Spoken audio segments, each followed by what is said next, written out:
হে everyone, তোমরা সবাই কেমন আছো? আজকের ভয়েস ড্রাফটটা দিচ্ছি কিন্তু আমি হসপিটালের বেডে বসে।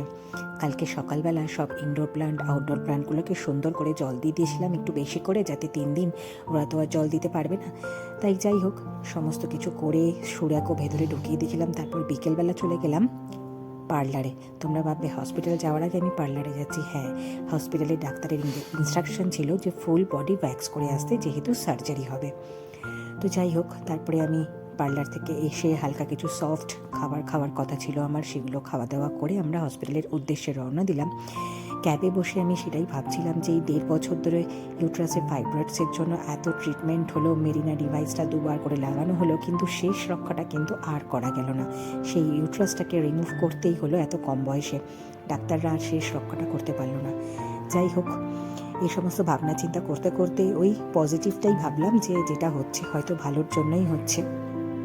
যাই হোক, তারপর অ্যাডমিশন হয়ে গেল, আমার বেডও পেয়ে গেলাম। আমার রুম নাম্বার ছিল 507। আমার মেডিক্লেমের ইন্স্যুরেন্সে ক্লেম অনুযায়ী আমি টুইন বেড পেয়েছিলাম, মানে একটা রুমে 2টো করে পেশেন্ট।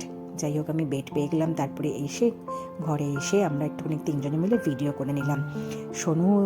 সোনুও একটুখানি ভিডিও করছিল।